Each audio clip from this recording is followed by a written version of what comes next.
Değerli izleyicilerimiz, Murat TV'den hayırlı akşamlar, selamun aleyküm. Fikir Dünyamız programımızın 22.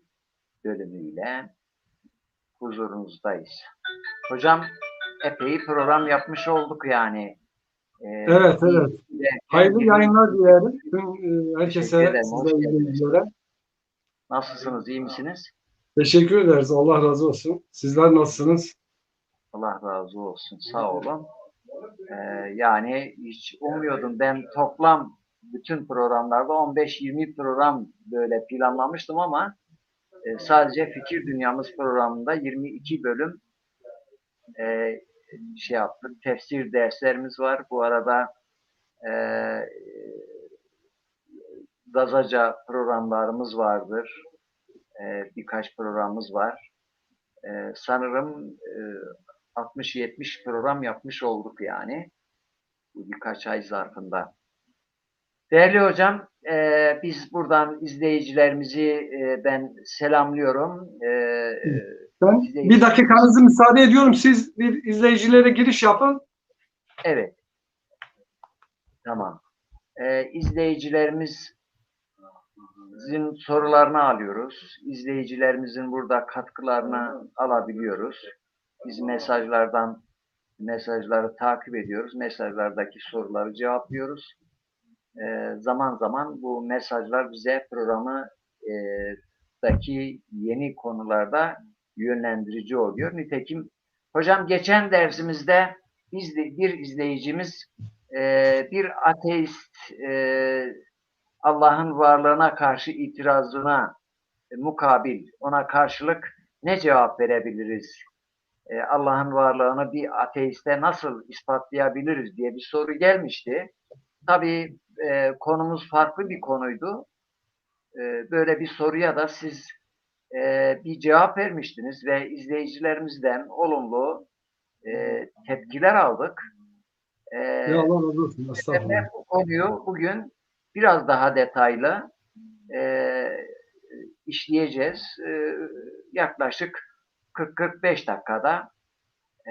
Gerçi zaman sınırlaması yok ama planlamamız öyle genellikle bu Ramazan ayında. 45 dakikalık bir zaman zarfında bu konuya gireceğiz. Şeyden itibaren bu klasik Yunan felsefe kitaplarının Aristo, Eflatun, Sokrat'ın kitaplarının tercümesinden sonra İslam dünyasında felsefi akımların başlamasıyla kelam ilmi doğmuştu. Kelam ilminde çok detaylı Allah'ın varlığının ispatıyla ilgili çok deliller var.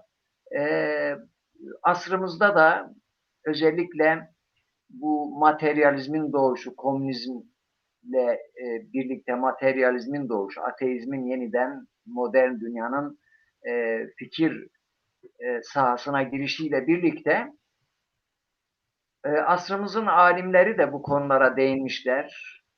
Asrımızın bilimi ışığında cevap vermeye çalışmışlardır. Biliyoruz bunu. Mesela Bediüzzaman Said Nursi Hazretleri Allah rahmet eylesin. Bu konuda güzel tespitleri var. Yani asrın ilimleri ışığında bu konuya cevapları var. Ben bu çerçevede bu akşam ateistlere karşı, ateizme karşı Allah'ın varlığının ispatı konusuyla ilgili birkaç delil, tabii bütün delilleri biz burada bir programa sığdıramayız ama çarpıcı bazı delilleri sizden isteyeceğiz. Buyurun hocam, mikrofon sizde, söz sizde. Teşekkür ederim. Hayırlı yayınlar dilerim. İzleyicilere de buradan selamlarımızı, sevgilerimizi iletiyoruz. Sesim tam geliyor mu Abdullah Hocam? Çok iyi hocam. Görüntü ve ses çok iyi. Şimdi tabii uluhiyeti inkar fikri bu sizin de belirttiğiniz gibi 20. yüzyılda tarihte hiç görülmedik bir düzeyde insanlık aleminde kendini gösterdi. Uluhiyeti inkar fikri. Tabii materyalizmin de bunda çok etkisi oldu. Yani bu modern zamanın 20. yüzyıl, 21. yüzyıl vahye sırt çeviren, vahye pek ihtiyacı olmadığı düşüncesinde olan bir çağ. Ve uluhiyeti inkar fikri de çok yaygındı. Özellikle 19. yüzyıl başlarında. İşte Auguste Comte'le beraber başladı bu. Yani e, rahiplerin, hahamların, imamların yerine laboratuvarı koydu, şeyleri koydu, bilim adamlarını. Cami ve havraların, işte kiliselerin yerine laboratuvarları koydu. Materyalizmin ilmihalini yazdı kendince. Deneye konu olmayan, gözleme alamadığımız hiçbir şeyi kabul edemeyiz iddiasıyla başladı bu materyalizm. Yani biz gözle göremediğimiz, deneye de konu edemediğimiz hiçbir şey yoktur demeye başladılar. Böyle uzun bir geçmişi var, derin bir altyapısı var. Aklı göze indirgeme, gördüğüyle bir düşünce ve değer oluşturma, kanaat oluşturma bu asrın çok şeydir yani belirgin özelliklerinden biridir. Tabii hani bu Cevşen var, İran'da, Yemen'de, belli İslam dünyasında, Türkiye'de de kısmen yaygındır. Resulullah Aleyhisselatü Vesselam'ın münacatıdır. Cevşen'de Peygamberimizin orada güzel bir şeyi var. Ey şiddeti zuhurundan gizlenmiş Rabbim yani der. Allah'a şey derken aslında Cenab-ı Hakk'ın varlığı o kadar açıktır ki o şiddetten gizlenmiş. Hani mesela öğle güneşin en doğduğu an, böyle zuhur ettiği an, güneşin en çok görünmediği andır. Güneş batmaya başladığı zaman aslında görülür. Cenab-ı Hakk'ın da diyor o kadar zahirdir ki o zuhurundan, şiddeti zuhurundan, çok açıklığından gizlenmiş. Hakikaten Cenab-ı Hakk'ın varlığını gösteren, yani her şey onu gösteriyor. İnsanlık tarihine baktığımız zaman ta bizim yazılı tarihimiz Sümerlere kadar, işte 5000 yıla kadar falan gidiyor insanlık. Ondan önce de vardır ama hani yazılı tarih olarak yoktur. Sümerlere bile baktığınızda hemen hemen hem Yahudi dünyasında hem de Kur'an ve İslam'la benzeşen Allah'ın varlığı, birliği, ondan sonra diğer bu tarihi olaylar, peygamber olayları, Nuh tufanı hemen hemen vardır. Yani insanoğlu yeryüzünde var olduğundan beri Allah inancını korumaktadır. Ancak bu Allah inancının hepsi çok böyle sağlıklı olmasa da bir yaratıcı inancı vardır. Hani belki zamanla şirke bulanmıştır. Allah'ın isim ve sıfatlarında eksiklikler söz konusu olmuştur. Ama insanoğlu hep bu inancını korumuştur. Ancak en belirgin şekilde Allah'ın varlığına itiraz, uluhiyeti, Allah'ın varlığını yani Allah'ın inkarı 20. yüzyılda zirveye ulaşmıştır diyebiliriz. Yani materyalizmin etkisiyle. Şimdi biz Kur'an'dan da aldığımız ilhamla belirttiğiniz gibi İslam düşünürleri özellikle akaid konularını, imani meseleleri ele alan kelam ilmi dediğimiz işte ilim çerçevesinde Allah'ın birliğini, varlığını, tevhidi ortaya koyan İslami düşünürler olmuştur. 20. yüzyılda da hakikaten bu işi kendine asıl meslek edinen Bediüzzaman Said Nursi Hazretleri'dir. Allah ondan razı olsun. 130 parça Risale-i Nur eserleriyle Allah'ın varlığını, birliğini, ahiret inancını, yani imanın temel esaslarını, İslam'ın 5 esasını akli, vicdani bir şekilde ortaya koymuştur. Bugünkü ilmin de düsturlarını kullanarak. Hocam 130 parça Risale-i Nur dediniz. Evet, 130 parça eseriyle. Aslında risaleler dediğimiz böyle parça parça küçük risalelerdi. Bugün mesela böyle... Aslında küçük risaleler 130 parçadır. Sonra büyük şey haline getirmişler Abdullah Hocam. Evet, mesela büyük kitap haline getirdiğinde 10, 11, 12 tane oluyor. Mektubat birçok risaleden mi oluşuyor? Evet, küçük risalelerden oluşuyor. O mektubat gibi 10-11 tane Risale-i Nur var ama 130 parçadan oluşuyor yaklaşık. Evet. İşte evet. onun gibi sözler, mektubat, lemalar, şualar böyle şeyleri var, eserleri var. Bu risalelerde büyük çoğunlukla materyalistlerin sorularına cevap mı var? Hemen hemen Abdullah Hocam yani e, aradığı bir Allah'a e, varlığının delillerini arayan bir insan için hangi kesimden olursa olsun e, eğer samimi ise, kalbi ruhu açıksa bulabileceği bir şeydir. Eserler bulabileceği hakikatler var. Evet, Özellikle Allah'ın varlığı, birliğinin e, ilmi bir surette, bilimsel şeyleri de, argümanları da kullanarak. Yani Bediüzzaman çok çağın o modern bilimin verilerini kullanmıştır. Yani şeylerini, kriterlerini, değerlerini kullanmıştır ama o İslami geleneğin kelam ilminin de bazı esaslarını kullanmıştır ama kendisi yolunu Kur'an çizgisi olarak anlatır. Der ki benim diyor yolu çizgim ne şarkın ulumundan ne garbın fununundan alınmış değildir. Doğrudan doğruya hani Kur'an'ın feyzinden istifade ederek nebevi bir yöntemle ortaya koymuştur. Hani kendisinin tabiriyle Kur'an bütün esaslarını diyor bürhana dayandırır. Kur'an bütün esaslarını kanıtlara, delillere dayandırır. Dolayısıyla diyor elimizde Kur'an gibi e, her şeyini akla, mantığa, ilme istinad eden bir hakikat var. O öyleyse diyor münkirleri susturmak için neden korkacağız? Yani münkirlere cevabımızı verebiliriz. Fakat tabii bu sadece inkar meselesi de değil olay. Allah'ın varlığını, birliğine inanmak Abdullah Hocam. hocam ben bu arada şimdi merakımı mazur görün. Siz Risale Bediüzzaman'dan bahsetmişken onunla ilgili bir iki soru sormak istiyorum. E, Yani şeyin dışında, bu verdiği cevaplar dışında diğer eserlerinde mesela bir tanesi İşaretül İcaz'dır. O tamamıyla e, bir Kur'an tefsiridir. Kur'an tefsirine giriş Evet, babında şeklinde biliyorum. Bu bilgim doğru mu? evet. İşaret-ü E, İcaz Birinci Dünya Savaşı, Birinci Cihan Harbi'ne biliyorsunuz Bediüzzaman Rusların işgaline karşı Van'da Horhor Medresesi'nde medrese talimi yapıyor. Kendisi müderris şeydir, alimdir. Şey var, medresesinde talebeleri var. E, evet, Şeyi hissedince böyle bir savaş çıkacağını, bir felaket geldiğini kalben hissettiği için talebelerine de silah kullanmayı da öğretiyor. Hem medresede silah kullanma hem de medresede talim veriyor.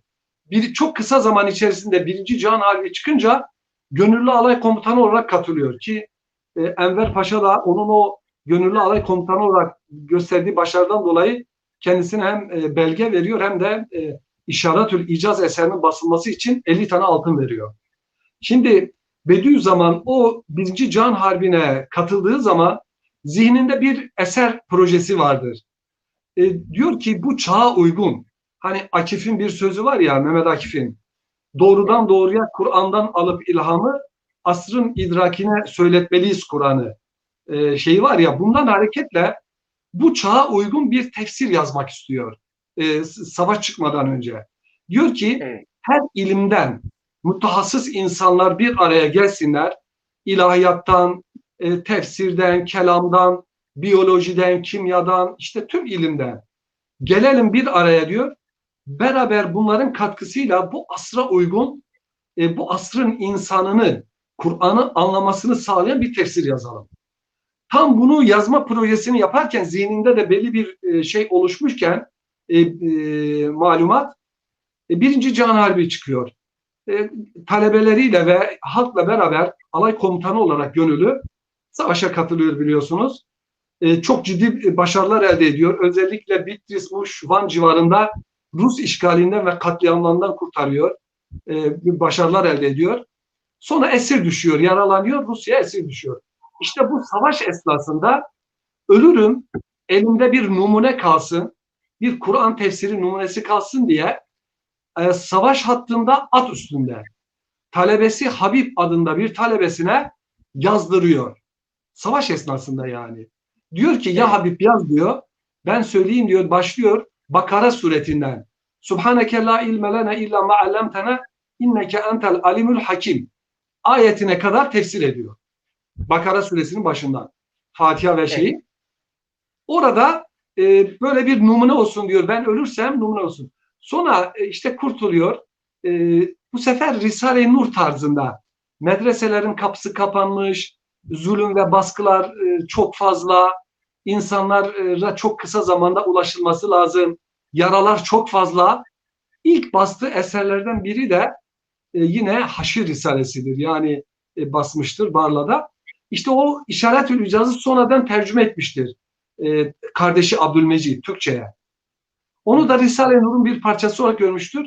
Orada da yine hemen hemen Kur'an'ın icazı ağırlıklı ele alınır. Yani Kur'an'ın o fesahati, selaseti, ondan sonra o akıcılığı, belagatı, genelde bu konular ele alınır, icazı ele alınır. Ama kısmen de tevhidi konular var Abdullah Hocam. Mesela haşrın Evet. ispatı yine var. Tevhidin yine ele almış. İşte adaleti ele almış, ubudiyeti ele almış. Ama ayet ayet tercüme ederek böyle gelmiş, böyle bir eser işaretleyeceğiz. Bir de Tabii bu benim bildiğim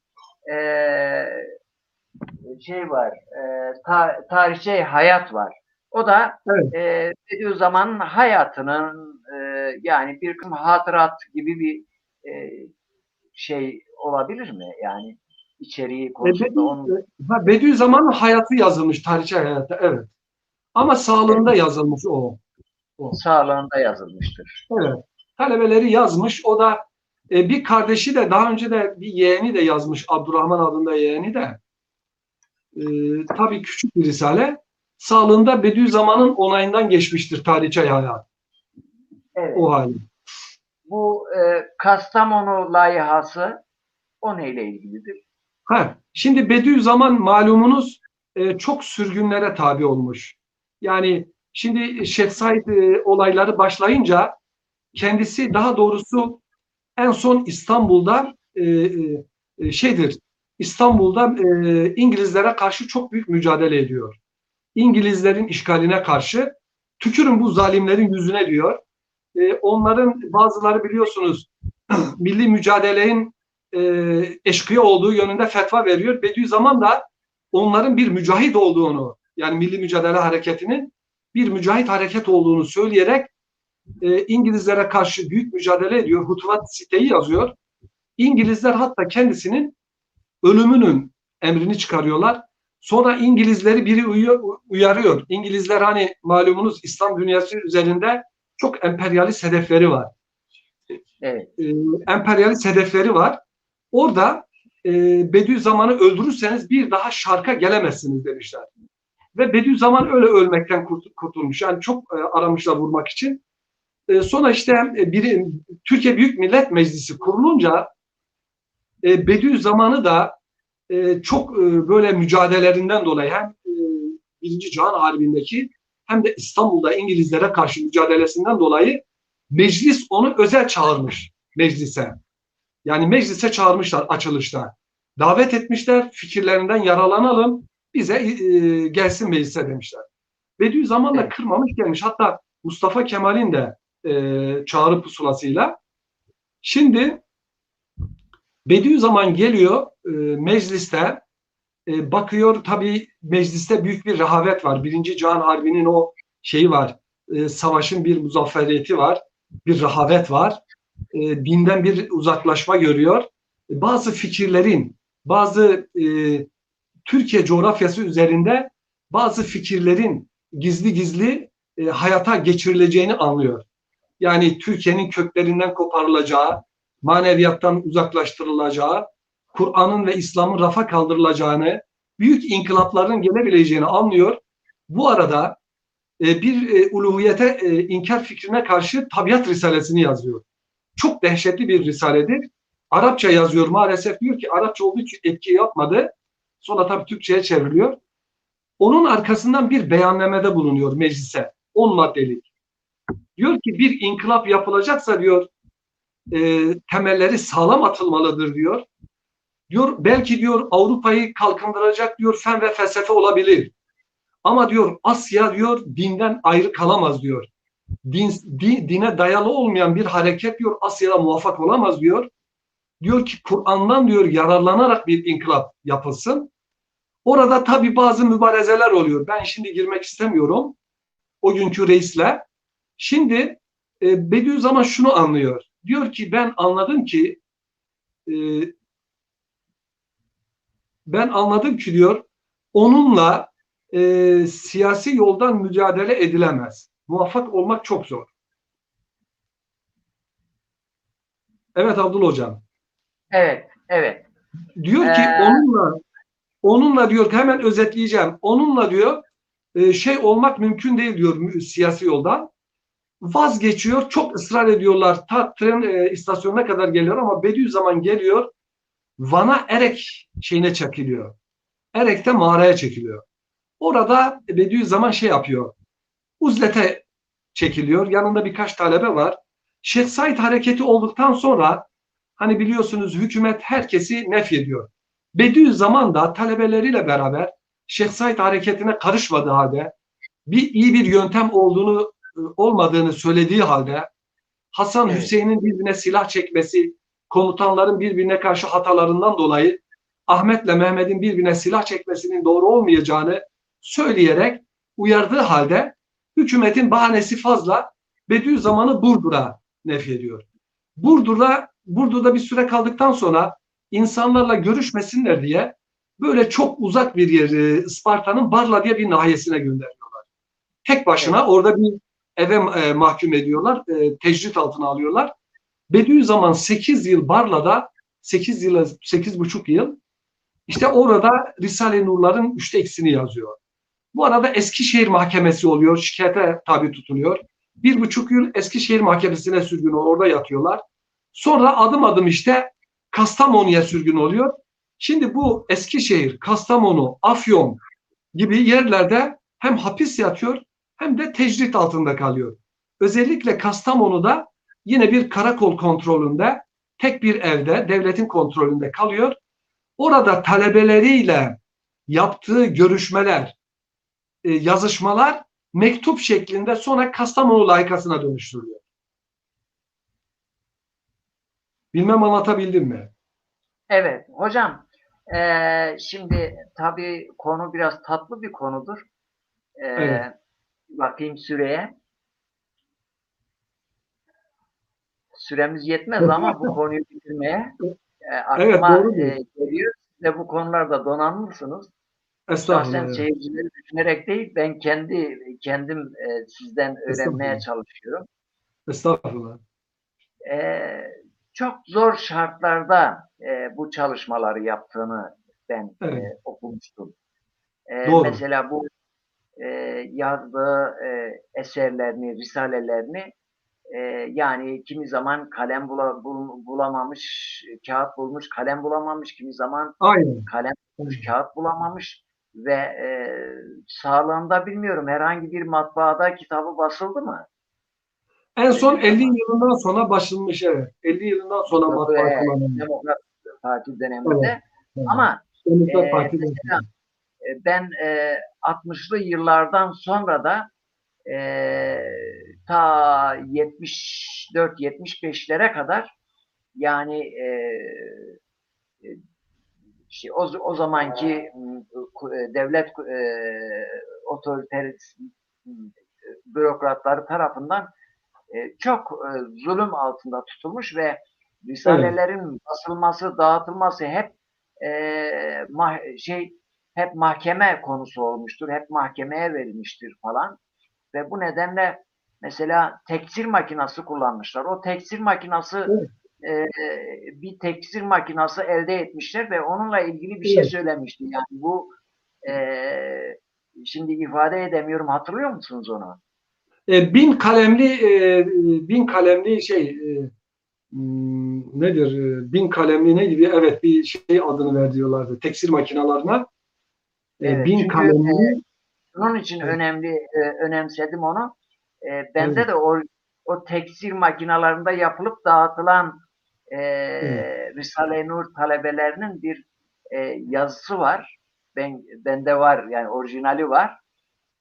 E, O zaman mesela o o bendeki dokümana baktım. Allah'ım ya Rabbim, bugünkü imkanlara bak. O insanlar o imkansızlık içinde o tekstil makinasıyla çok büyük çalışmalar yapmışlar diye Evet. düşündüm ve O çok tekstil, Abdullah Hocam, tekstil makinası biraz geç sonradan gelişmiş. Önce elle yazmalar. Mesela işte o, talebeler evet, gizli gizli elle yazıyorlar. Sonra o elle yazıp tekstil makinesine getiriyorlar öyle. Tekstil evet, makinesi her zaman da yok. Bir de gizli onu katlıyorlar, sırtlarına alıyorlar, belli yerlere öyle götürüyorlar. Yani çünkü büyük baskı var, takip var. Öyle evet. Risale-i Nur. Hatta hapishanede kibrit kutusunun içine yazıyorlar. Yani kağıtlara yazıyorlar, kibrit kutusunun içine koyuyorlar, öyle neşrediyorlar. Yani bunlar Yani çok hakikaten zor önemli. şartlarda. Çünkü Allah Kur'an adına bir şey demek suç, idam vesilesi yani. Her şey yasak. Yani şimdiki nesillere bunları anlatamıyoruz. Anlattığımız zaman Tabii mesela şimdi çok rahat bir e, ortam var. hikaye gibi geliyor. Yani bunu ruhunda hissedemiyorlar. Mesela ben hatırlıyorum, okulda bir öğretmenin namaz kılması veyahut ben Allah'a inanıyorum demesi okulda çok büyük bir olaydı. Yani biz gizliden Değil mi? gizliden şu öğretmen Allah'a inanıyor, Sizin Müslümandır ve öğrencilik zamanınızda mı Abdullah Hocam? Sizin öğrencilik tabii zamanınızda değil mi?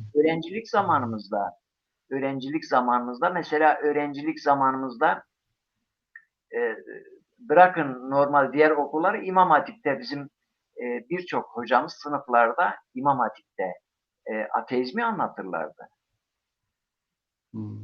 Evet, evet, Ya doğrudur. İmam Hatip'te mesela hatırladığım hangi dersin hocasıydı?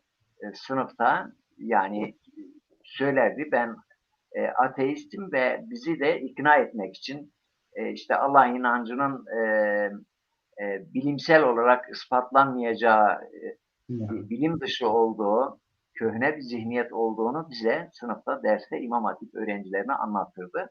Yani meslek dersleri hocası dışında inançlı hoca e, yoktu o zaman.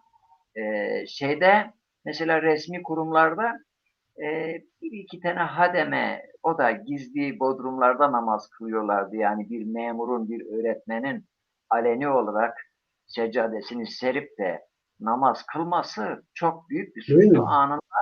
Anında tepe taklak giderdi. Ee, Yani bu tabii böyle bir dönem yaşadık. Bu dönem unutuluyor tabii. Kimse Evet. bilmiyor. Hatta onu Surda, geç yani evet. onu geç Surda bir gedik açtık diyor ya, onu geç. mukaddes mukaddes ey kahpe rüzgar. Artık hangi yönden esersen es demiş ya Necip Fazıl. Evet, evet. Ama şu tabii bunlar İslam dünyasını etkileyen pozitivist, materyalist ve pozitivist düşüncelerin etkisiyle devlet sisteminde e, bu zihniyetler yerleşti ve uzun süre mesela Müslümana Müslüman demiyorlardı, gerici diyorlardı, değil mi? Aynen öyle, aynen öyle. Siz efendim çöl kanunuyla mı insanları yöneteceksiniz? Bunlar köhnemiş, geri zihniyetlerdir diye bize, ben İmam Hatip'e gitmek için buradan gittim Kayseri'ye, gittim terminalde indim, oradan gideceğim, okula gideceğim, birisi gördü, dedi nereye Hocam siz gidiyorsun? Kayseri'den mi okudunuz İmam Hatip'i? Evet, evet. Hangi Dedi yıllar? nerede?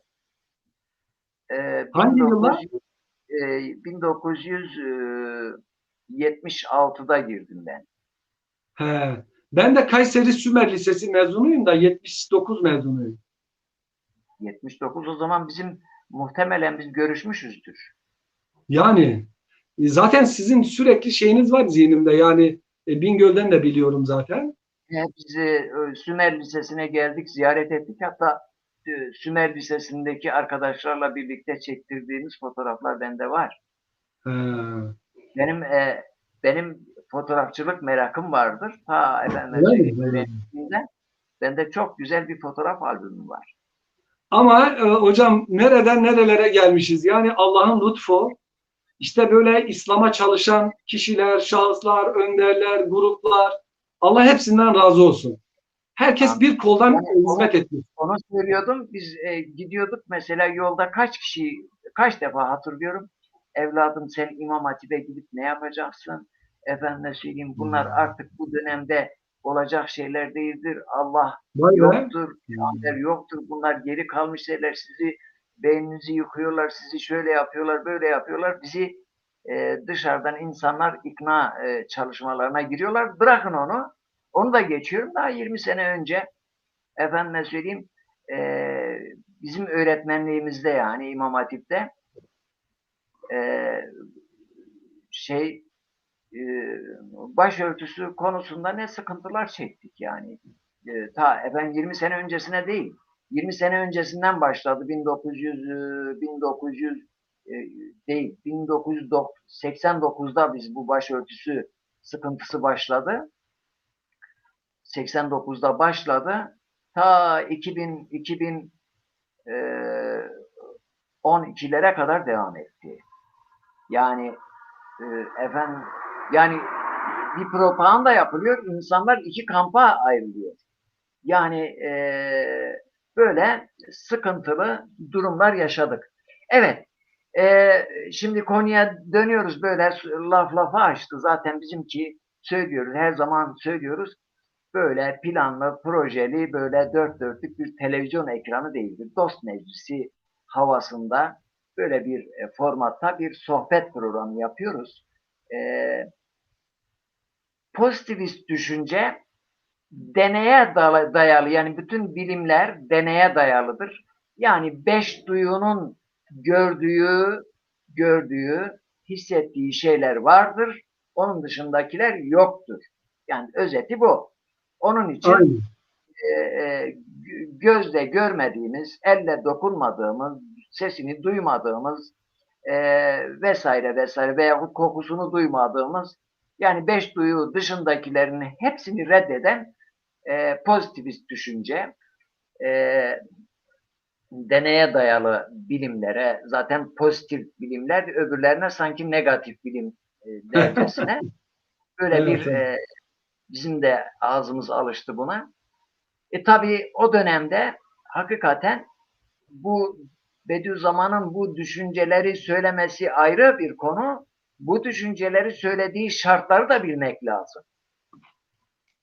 Evet. Yani şimdi demokrasi, insan hakları, eşitlik, özgürlük laflarını böyle çokça diline dolayan insanların evveliyatını biz biliyoruz. Onun için inandırıcı olmuyor. Bunların evveliyatını biliyoruz biz. Elbette. Doğru mu? Elbette. Ha? Yani Ve pozitivist düşüncenin dünyayı getirdiği nokta bugün mesela Birinci Dünya Harbi ve İkinci Dünya Harbi'dir. Bunlar hepsi pozitivist düşüncenin sonuçlarıdır. Ve mesela bu mesela Hitler onların yetiştirmesidir. Yine Stalin onların yetiştirmesidir. Ama bu düşünce pratikte de iflas etti. Zaten teoride de Bediüzzaman gibi birçok alim bunu reddetti. Biz böyle şurada bakayım süremize 15 dakika süremiz kaldı. Bu 15 dakikada birkaç örnekle pozitivist düşüncenin, Allah'ı reddeden düşüncenin iflasını birkaç cümleyle bize ifade evet. ederseniz sevinirim. Şimdi Abdullah Hocam öncelikle bir evren var. Yani bir kozmo bir dünya evrendeyiz. Bu evren ne bakıldığı zaman hatta sonunu da tam bilemiyoruz. Yani sonsuz bir evren diyoruz ama mutlaka sonu var. E, Bir varlık alemindeyiz. Yani dünyayı alırsak dünyanın bulunduğu güneş gezegeninin bulunduğu Samanyolu yani güneş dünyamızdan 1 milyon defa büyük, yani o kadar büyük. Şimdi Güneş sistemi gibi milyonlarca Güneş sistemi Samanyolu galaksisinde. Samanyolu galaksisi ise milyarlarca Samanyolu galaksisi gibi galaksiler uzayda var. Milyarlarcası var.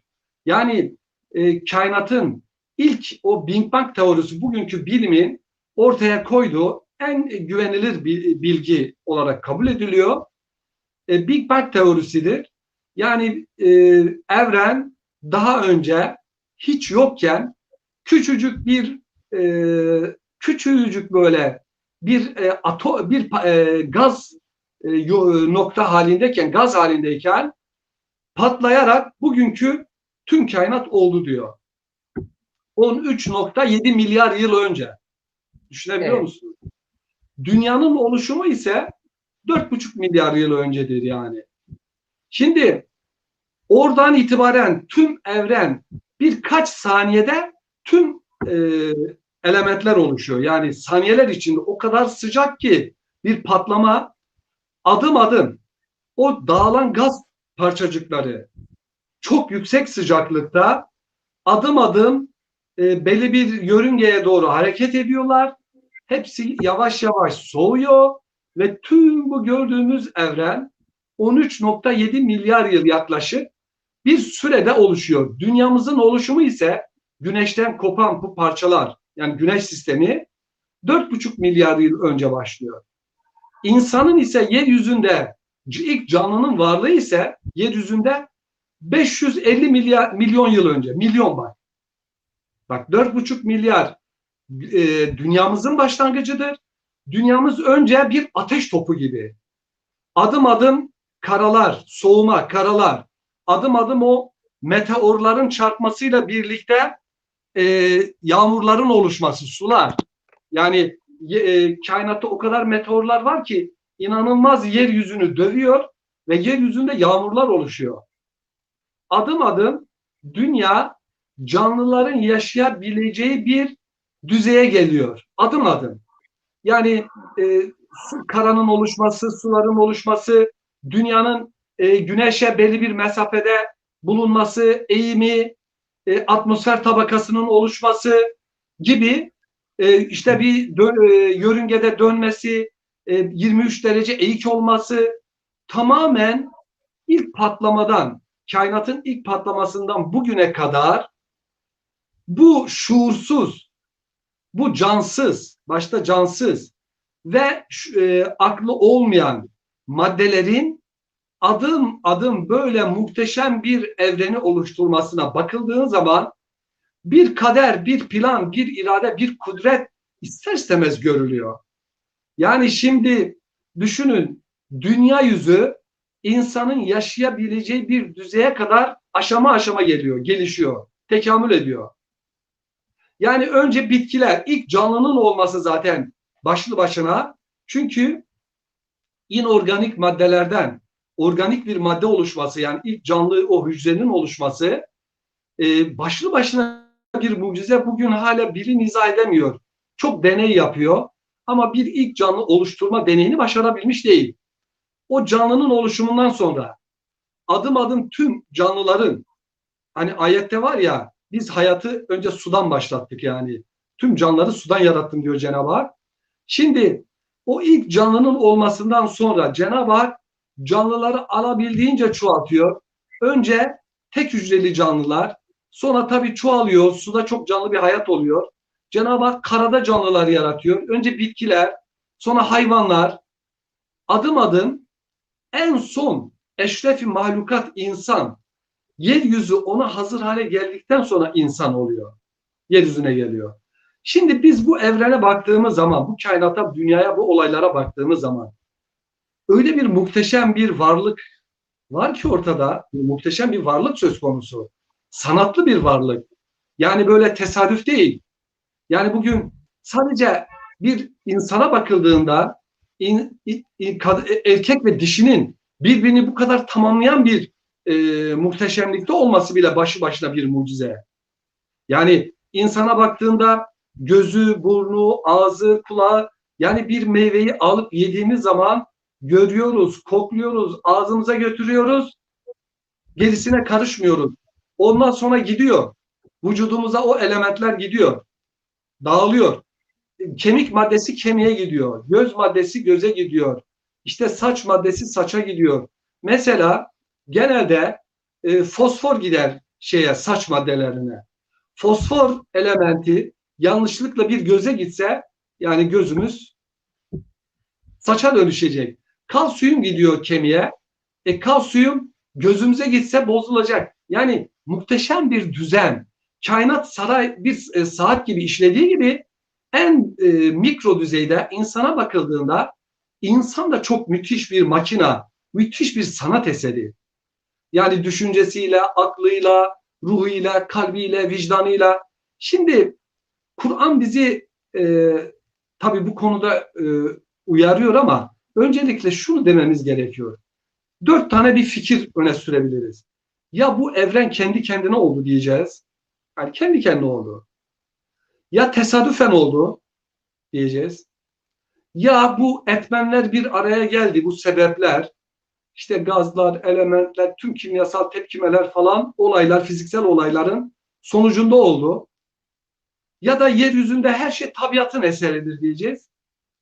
Ya da bir Allah yarattı diyeceğiz yani. Bir yaratıcı var diyeceğiz. Başka bir alternatifimiz yok. Yani bu yollardan başka bir yol yok. Şimdi Cenab-ı Hak Kur'an-ı Kerim'de mesela iç içe olduğumuz ama çoğu defa olağan olarak nitelediğimiz olay ve olgular, gece, gündüz, işte peş peşe gelmesi, mevsimlerin birbirini kovalaması, güneşin her gün düzenli doğup batması, anne ve baba vasıtasıyla dünyaya gelen yavrular, yağmurların yeryüzüne bir inmesi, atmosferin canlıların yaşayabileceği uygun bir bileşimde olması, yani mesela oksijen ve azot 75, oksijen 21 oranında olması diye küçük eleman gazlar var. Şimdi bu kudret mucizesi olan bu sıradan olaylar, olağan gibi gelen bu şeyler aslında bu harika olayların ötesine bizi çağırıyor Kur'an. Mesela diyor ki iç içe olduğumuz, çoğu defa alışkanlık perdesiyle göremediğimiz, yeterince düşünemediğimiz ve bakış açımızı örten diyor. Perdeleri kaldırarak çevremizdeki bu harika olay ve olguları Allah'ın birer mucizevi kudret eseri, birer ayetleri olduğunu gösteriyor Kur'an bize. İlk düşünmeyi Kur'an bize öğretiyor bu noktada. Yani İbrahim vari bir düşünmeyi öğretiyor. Mesela diyor ki insan hangi şeyden yaratıldığına bir baksın diyor. Tarık suresinde 5. ayet. Mesela başka bir yerde diyor ki ben size hakir basit bir sudan yarattım diyor mesela. Gerçekten bir damla su, hakir bir su. Yani anne karnında 9 ay sonra düşünen, duyan, vicdanı olan, konuşan, akıl sahibi mucizevi bir varlığa dönüşüyor yani. Akıl alacak gibi değil. Şimdi biz ya diyeceğiz bu kendi kendine oldu, ya sebepler yaptı, ya tabiidir olacak ya da bir yaratıcı yaptı diyeceğiz. Şimdi hangi yol daha makul? Yani bir ateist bu kainatı, bu harika mucizevi eserleri bir yaratıcıya vermediği zaman, bir plan, program, bir tasarının eseri olarak görmediği zaman bunu kendi kendine olmuş diyecektir. Tesadüflere verecektir. Yani akıl böyle bir şeyi yani nasıl verebilir tesadüfe? Yani tesadüfle kendiliğinden hiçbir şey olabilir mi? Şimdi bir normal bir binaya baktığımız zaman bir sarayı düşünelim. Bu saraya 2 kişi gitse baksa uzaktan. Ya biri dese ki bu saray çok harika. Pencereleri şöyle güzel. Ondan sonra kapısı böyle. İçinde lambaları var. Oturma odaları, yatak odaları saysa. Biri de dese ki ya arkadaşım e, çok güzel doğru saray böyle güzel. Ama bu sarayın acaba bir sahibi var mı? Soralım. O da dese ki yok ya ne sahibi ne yapacaksın? Gel keyfimize bakalım. Düşünmeyelim sahibini. O da diyecek ki ya arkadaşım tamam biz bu sarayı gezelim içine bakalım da ama bir sahibi varsa bunu da bizim anlamamızı ister. Bizim bunu görmemizi ister. Bakın der bu saray mükemmel bir saray. Bir plan program dahilinde yapılmış. Belli bir amaç dahilinde yapılmış. amaç dahilinde yapılmış. Şimdi bana da su geliyor, çay servisi oluyor da Abdullah hocam. Afiyet olsun. Valla dilim de kurumuştu. Şimdi bu saray mutlaka bir plan, programın eseridir. Kendi kendine olamaz. Yani taşlar şöyle diyemez Abdullah hocam. Ya biz bir araya gelelim, taşlar, üst üste konalım, karşı duvarda öyle yapsın. İşte burada bir pencere olalım, burada kapı olalım, ya burada banyo olalım. Yani şuursuz madde bu böyle bir harika düzeni, bir tasarımı yapamaz. Şimdi evrene bakıldığında, dünyaya her şeye bakıldığında hem şuursuz hem basit maddelerden oluşuyor ama sonuçlar çok harika. Mesela Bediüzzaman'ın verdiği çok güzel bir örnek vardır. Der ki sebepler çok aciz, zayıf ama müsebbep, sebeplerin sonucunda oluşan varlıklar çok harika. Yani şimdi sebeplere bakıyorsun çok basit ama sonuca bakıldığında çok harika diyor. Demek ki bu sebepler bu sonucu yapamaz. O zaman bu sebepleri yöneten, idare eden, tasarlayan, planlayan biri vardır. Allah rahmet etsin çok bir mühendis bir abimiz vardı. Ben eğitimde okurken arada sohbet ederdi. Derdi ki ya derdi şimdi biz burada oturuyoruz derdi. Şöyle bir perde olduğunu düşünün. Perde. Bir baksak ki bu perdenin arkasında bir çubuğa böyle bir portakal takılmış uzatıldı. Hepimiz dursak düşünsek. Biri dese ki ya vallahi Allah razı olsun bu çubuktan. Bu çubuk bizi düşündü de bu portakalı bize uzattı. Ya biri dese ki ya ne oluyor sana ya bu çubuk şuursuz, basit, cansız bir madde. Ya bu portakal çok harika. Mutlaka perde arkasından biri vardır bize bilerek uzattı bunu der. Şimdi hangisine inanırsınız derdi. Şimdi sebeplere bakıldığında ben özellikle bizim babam şimdi odur bağı düzenliyor. Bingöl'de bir bağımız var bahçemizin içinde. O bağ Nerede? çubukları falan Ha, takıyor. nerede? Bingöl neresinde? Hemen Aftor'un biraz üstünde. Ee, Yasaklar Evet. kalkınca nasip olursa siz de gelirseniz beraber gider İnşallah ben bakarız. yazın orada olacağım. Sizi davet edeceğim zaten. Bizim de bağımız var fakat biz biraz tecrübemiz az. En azından bir şeyler öğreniriz. Valla babam bu işin uzmanı. Ey maşallah. Şimdi babam o bağı yaparken ben babamla da paylaşıyordum araya. Da. Ya baba diyordum. Şimdi bu üzüme bakıyorum ben. Şimdi toprak kuru. Üzüm çubukları da böyle ilginç en kuru çubuklar yani. Ama onun başına elin adeta bal tulumbacıkları şöyle paketlenmiş bir de tasarım harikalığı var. Mesela o üzümler bal tulumbacı jelatinle jelatinle ne yapmış paketlenmiş bir de güzel güzel salkıma da tutturulmuş. Şimdi diyorum ki baba diyordum ya şimdi çubuğa bakıyorum toprağa bakıyorum yani bu üzüme bakıyorsun hiçbir alaka yok. Yani bunun gelişim aşamasını görmeyen birine sorsan ki ya bu üzüm bu çubuktan çıkmıştır desen derler ki valla sen kafayı yemişsin. Ya bu çubuk nerede bu üzüm nerede? Yani o kadar harika ki şimdi üzüm örneğinde şu güzellik var. Hem dilimizin damak tadına çok uygun. Hem vücudumuzun ihtiyacı olan en güzel gıdayı taşıyor. Hem estetik var, bir tasarım var. O kadar güzel yuvarlak ve jelatinlenmiş. Hem de doğal. Bizim gibi kağıt şeyde değil, paket de değil, ambalaj değil. Ve salkıma da takılmış. Ve rengi de çok güzel. Pembesi var, kırmızısı var, siyahı var, yeşili var, sarısı var. Hele o Diyarbakır'ın Lice üzümü yani düşün ne kadar ayrı bir tulumbacık. Şimdi Evet.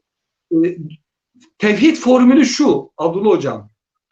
Daha doğrusu biz olay ve olguları değerlendirdiğimiz zaman şöyle bir prensip, tevhid formülü elimizde olmalı. Hani mesela nasıl iki bilinmeyeni denklemi çözmek için bir formül varsa tevhidin de formülleri var.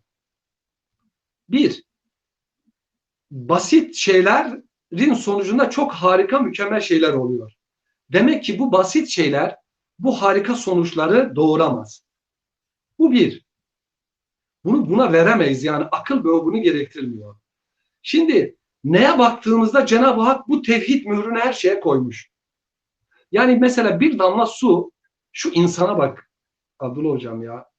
Gören, düşünen, duyan, akıl sahibi bir varlığa dönüşüyor. Ve adım adım. Özellikle biyolojide ilk o embriyonun oluşmasından sonra, döllenmeden sonra hocam, hücreler çoğalıyor ya parçalanarak. O embriyodaki hücreler. Şimdi 2-3 hafta sonra hücre başkalaşımı der biyolojide ona.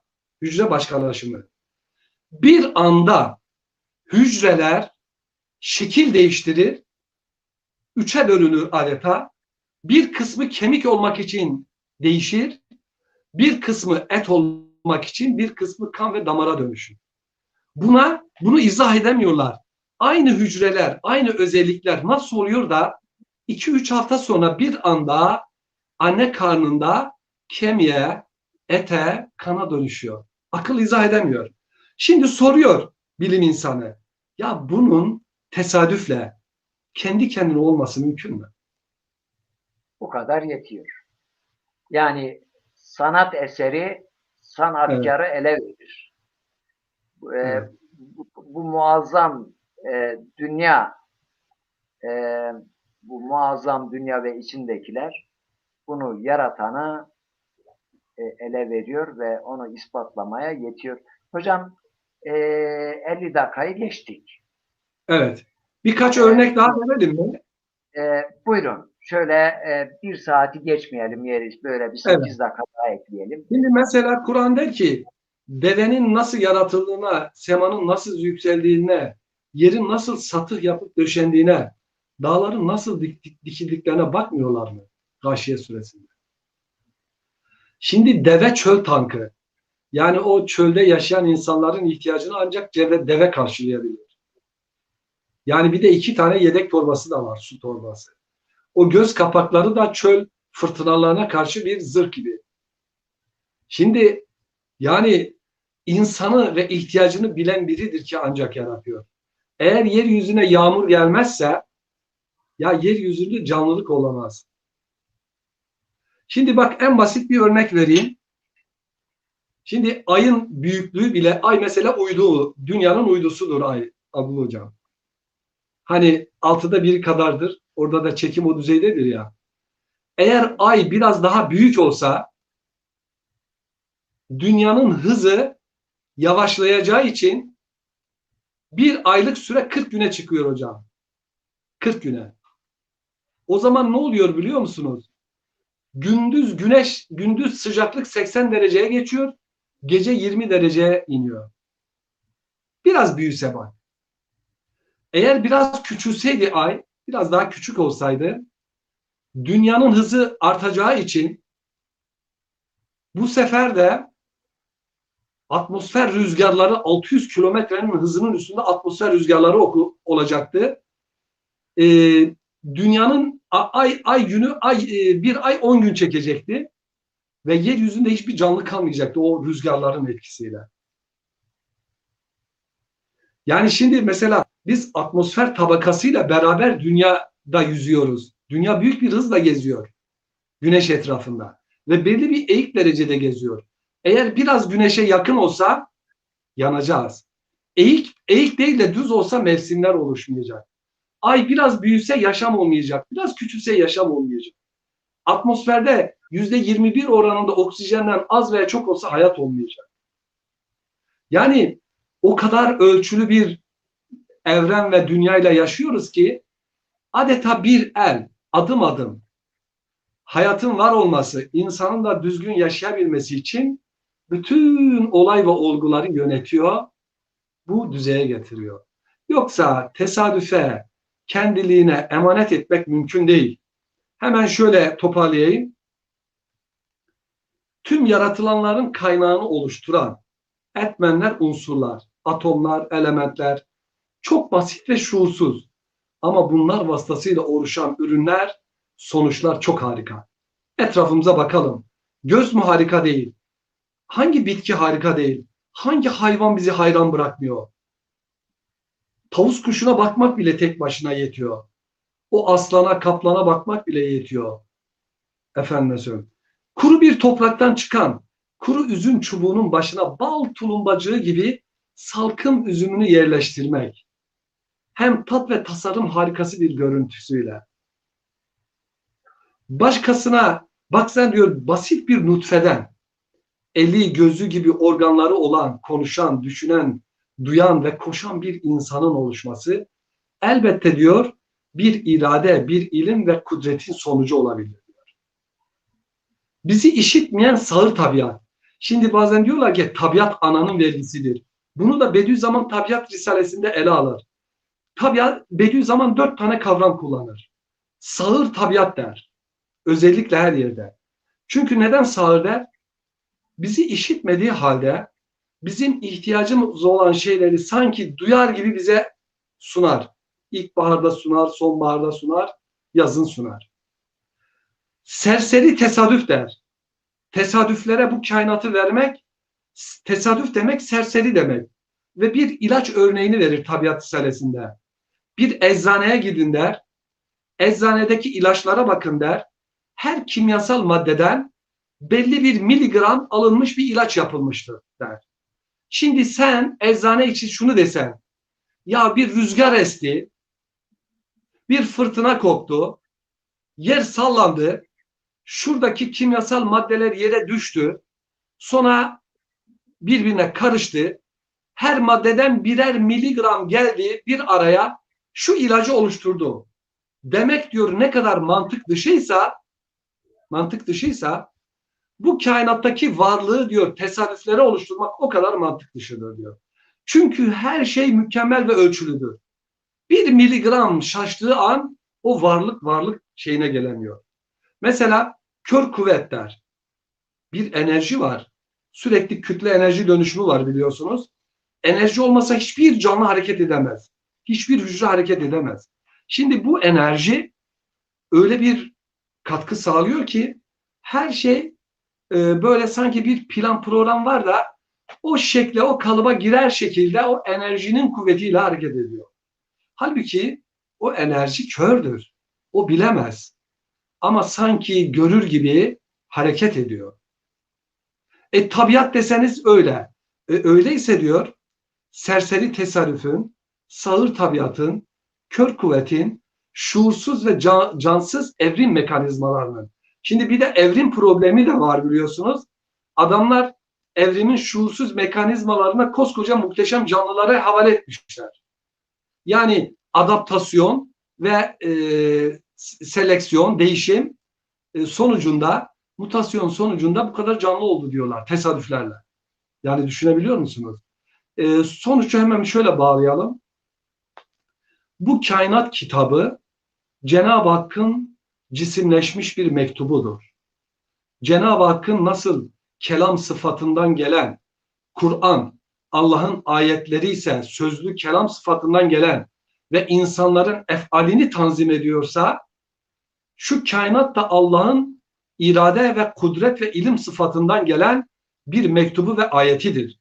Biz nasıl Kur'an'ın her bir cümlesine ayet diyorsak, Allah'ı gösteren bir delil olarak bakıyorsak, aynı o Kur'an bu kainatı bize bir ayet ve delil olarak gösteriyor. Ne diyor? Ferci'il basara hel tera min futur. Değil mi o ayet? Bak diyor, sen orada diyor bir çatlak, bir eksiklik görebilir misin diyor. Zaten Kur'an bizi yönlendiriyor kainata. Benim yarattığım şu kainat kitabına baksanıza diyor. Orada bir eğrilik görüyor musunuz diyor. Baksana diyor, yağmuru sizin için gönderiyorum. Rızkı sizin için size ben hazırlayıp veriyorum. Yarattığım hayvanlardan siz yararlanıyorsunuz. Güneş sizi ısıtıyor ve meyvelerinizi, rızkınızı pişiriyor. Sizi diyor bir damla sudan meydana getirdim diyor. Bak diyor, hayatı size bahşettim diyor. Görmez misiniz? Düşünmez misiniz? Yakilun, takilun, yetefekkerun, yetezekkerun gibi düşünmez misiniz? Akletmez misiniz? Şeklinde Kur'an kainatı bize ayet olarak gösteriyor. Biz Bediüzzaman hemen şöyle söyleyeyim. Yine Kastamonu demiştiniz ya. Kastamonu'da liseden talebeler geliyor Bediüzzaman'ın yanına. Gizlice geliyorlar. Orada bir hoca var. Hele gidelim. Daha doğrusu Bediüzzaman'ın talebesi Abdullah Yeğin, Allah rahmet etsin, o arkadaşlarını topluyor getiriyor. Bediüzzaman'a diyorlar ki hocalarımız Allah'tan bahsetmiyorlar. Sen de bize Allah'ımızı tanıtır mısın? Biz Allah'ı tanımak istiyoruz. Çünkü hocalar Allah'tan bahsetmiyorlar. Hatta alay ediyorlar diyor. Bediüzzaman da onlara diyor ki siz hocalarınızı değil fenleri dinleyiniz. Her fen kendi lisanı mahsusuyla mütemadiyen Allah'tan bahsediyor. Şimdi ben de buradan tevhidle ilgili şunu özet olarak söylemek istiyorum. Okuduğumuz her fen ve şu kainat her adımıyla, her yönüyle Cenab-ı Hakk'ın birer kudret eseri, ayeti ve onun varlığını, birliğini gösteren bir delildir. Sadece Allah'a gösteren delillerden biridir. Bir tanesi Muhammed Aleyhisselatü Vesselam'dır. Biri de Kur'an'dır. Onları ele almaya zamanımız yok. Başka bir programda inşallah Kur'an'ı ve Muhammed Aleyhisselatü Vesselam'ı alırız Abdullah Hocam. Önemli olan biz bugünkü fen okuyan insanlar olarak matematikte nasıl bir bilim adamları hepsi şunu söylüyor. Bu kainat matematik dilinde yazılmış. Bu kadar net.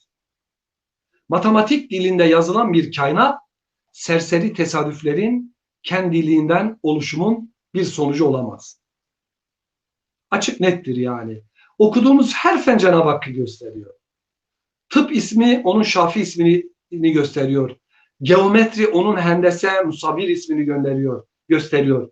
Yani okuduğumuz her fen bu kainatı anlatmaya dönüktür. Bu kainat da Rabbimizin bir mektubudur, bir sanat eseridir, bir ayetidir. Biz iman gözlüğüyle bu görünen alemin arka planında yatan o desti kudreti, o kudret elini, o vahdaniyeti, o uluhiyeti görmeliyiz, görebilmeliyiz. Eğer göremezsek Cenab-ı Hak bize orada bu aklın hesabını sorar. Bu vicdanın muhasebesini bizden ister. Böyle bakmamız lazım.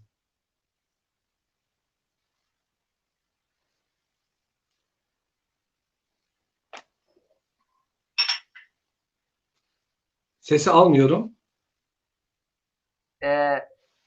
Güzel bir sohbet oldu. Kendi Allah adıma razı olsun. feyz aldım, istifade ettim, keyif aldım. Estağfurullah hocam. Zevkle dinledim sizi. Umarım sohbetimizi izleyen kardeşlerimiz de istifade etmiştir diye umuyorum.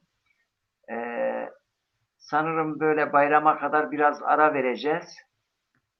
Ondan sonra yeni bir plan, proje çerçevesinde biraz daha profesyonel bir yayın aşamasına İnşallah, geçelim inşallah. düşünüyorum. Öyle Yani bir planımız. bu tevhidle ilgili, haşirle ilgili ele alınacak çok konular var.